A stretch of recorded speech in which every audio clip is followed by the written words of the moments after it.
Disclaimer. The content provided in this video is for informational and educational purposes only. We do not offer any financial, investment, or trading advice. Viewers are advised to do their own research and consult with a certified financial advisor before making any investment or trading decisions. Please note that we are not SEBI-registered analysts or advisors. The stock market involves risk, and past performance is not indicative of future results. Invest and trade responsibly. Hello friends, welcome to our YouTube channel the bull bear hub, जहां हम stock market को आसान भाषा में समझते हैं। इस video में हम डिस्कस करेंगे शुक्रवार के दिन क्या हुआ हमारे मार्केट में और सोमवार को हम अपने मार्केट में किस तरह से ट्रेड कर सकते हैं। तो चलिए सबसे पहले हम समझने की कोशिश करते हैं कि शुक्रवार को क्या हुआ हमारे मार्केट में। पहले हम चलते हैं अपने एक्सेल शीट की तरफ, जहां हम ट्रेंड एनालिसिस करने की कोशिश करेंगे। तो आइए देखते हैं अपने एक्सेल शीट को। शुक्रवार के दिन हमारा मार्केट -0.16% की गिरावट के साथ 24,677 पे बंद हुआ। ये कोई बड़ी गिरावट नहीं है, तो हम इसे 0 पॉइंट दे के चलते हैं। वही हम बात करें डेली कैंडल की, तो आइए चार्ट पे समझते हैं कि डेली कैंडल किस प्रकार की बन रही है।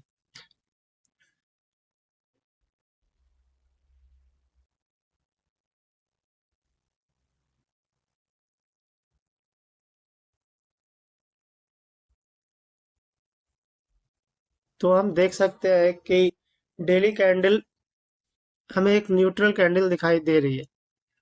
बॉडी रेड है, बट बॉडी बहुत छोटी है और नीचे से विक भी आई हुई है, तो हम इसे न्यूट्रल कैंडल ही कंसिडर करके चलेंगे। और डेली टाइम फ्रेम की कैंडल को भी 0 पॉइंट देते हुए चलते हैं। वही हम बात करें वीकली टाइम फ्रेम की कैंडल को, तो चलिए समझते हैं चार्ट पे वीकली टाइम फ्रेम की कैंडल कैसी बनी है।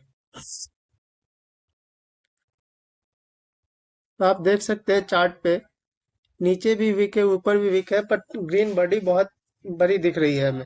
तो हम इसे एक बुलिश कैंडल कंसिडर करके चलेंगे और चार्ट पे इसे 1 पॉइंट देते हुए आगे बढ़ेंगे। वही जहां बात करें हम पुट कॉल रेशियो की, तो पुट कॉल रेशियो हमारा 1.13 से गिर के 0.89 हो गया है, तो इसे -1 की रेटिंग देते हुए चलेंगे। अब आइए समझते हैं कि एफआईआई और डीआईआई क्या कर रहे हैं हमारे मार्केट में। तो एफआईआई की देखें हम, तो एफआईआई ने शुक्रवार के दिन -1830 करोड़ की सेलिंग की है मार्केट में। 1830 करोड़ की सेलिंग की है। हालांकि बीच में बाइंग प्रेशर आया था एफआईआई की तरफ से, लेकिन शुक्रवार के दिन हम देख सकते हैं कि 1830 करोड़ की सेलिंग की है। तो -1 की रेटिंग इसे देते हुए हम आगे बढ़ते हैं और समझते हैं कि एफआईआई ने फ्यूचर में लॉन्ग साइड कितना बना रखा है और शॉर्ट साइड कितने हैं। तो लॉन्ग साइड की हम बात करें तो 44.61% लॉन्ग साइड में उन्होंने पोजिशंस बना के बैठे हुए हैं। तो इसमें भी ज़्यादा कुछ चेंज नहीं है, 0.81 का चेंज है, तो हम इसे भी कंसिडर नहीं करेंगे, क्योंकि 0.81% का चेंज कुछ ज़्यादा नहीं है और लॉन्ग साइड पोजीशन भी 50% से कम है, तो हम इसे भी 0 रेटिंग देते हुए आगे बढ़ते हैं। तो आइए अब हम समझते हैं कि इस वीक हमारे मार्केट में क्या क्या इवेंट्स हुए और उन्हें समझने की कोशिश करते हैं।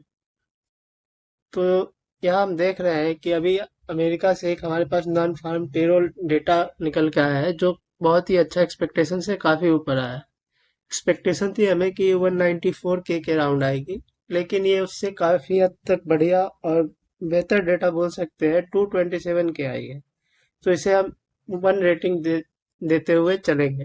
आगे हम अगर करें आरबीआई इंटरेस्ट रेट डिसीजन के बाद, तो ये पहले भी 6.5 थी और अभी भी 6.5 ही रखा गया है, तो इसे हम कंसिडर नहीं करेंगे और इसे 0 रेटिंग देते हुए आगे बढ़ेंगे। अगली अगर हम बात करें तो फॉरेन एक्सचेंज रिजर्व्स की बात करें, ज- हमारे इंडियन फॉरेन एक्सचेंज रिजर्व्स की बात करें, तो ये भी डेटा अच्छा आया है और काफी हद तक बढ़ के 656.58 बिलियन डॉलर से बढ़ के 658.09 बिलियन हो गया। तो इसे भी हम 1 रेटिंग देते हुए चलेंगे और पॉजिटिव न्यूज को दो रेटिंग 2 रेटिंग देते हुए आगे बढ़ेंगे। तो चलिए अब हम बात करते हैं निगेटिव डेटा की। निगेटिव डेटा में हमारे पास 2 डेटा आए हैं। पहला अमेरिका से आया है अनएम्प्लॉयमेंट रेट का, जो कि 4.1 से बढ़ के 4.2 हो गई है। और इंडियन निगेटिव न्यूज की हम बात करें तो हमारा कैश रिजर्व रेशियो 4.5 से घट के 4 रह गया है, तो इसे भी हम -2 की रेटिंग देते हुए आगे बढ़ेंगे। अपकमिंग इवेंट देखें तो अभी कोई इवेंट ऐसा प्लान नहीं है एक दो दिनों में, तो इसके बारे में मंडे को आगे बात करेंगे अगर कुछ ऐसा इवेंट आता है तो। निगेटिव पॉजिटिव सेक्टर की बात करें तो कोई भी स्टॉक ना तो निगेटिव है, कोई भी सेक्टर ना निगेटिव है ना पॉजिटिव है, सब इन लाइन विथ निफ्टी चल रहा है। अब हम टोटल रेटिंग देखें तो क्या निकल के आ रही है।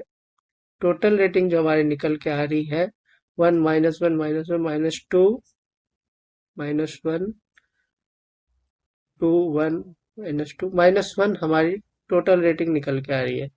इस रेटिंग के बेसिस पे हम मार्केट को एक न्यूट्रल ट्रेंड में मानते हैं और आगे बढ़ते हैं चार्ट की तरफ और समझने की कोशिश करते हैं कि इंट्राडे में मंडे को हम किन लेवल्स पे काम कर सकते हैं।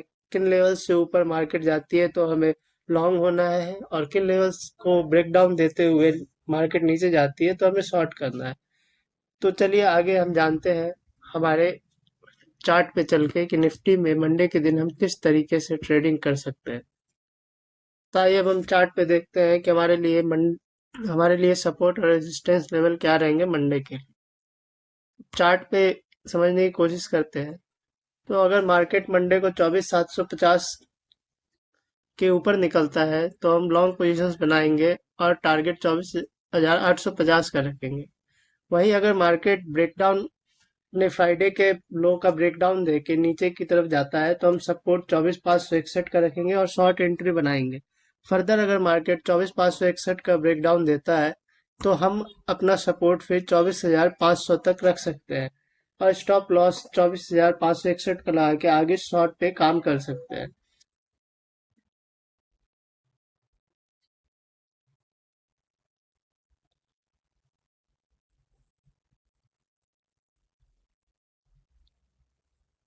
Thank you for watching guys.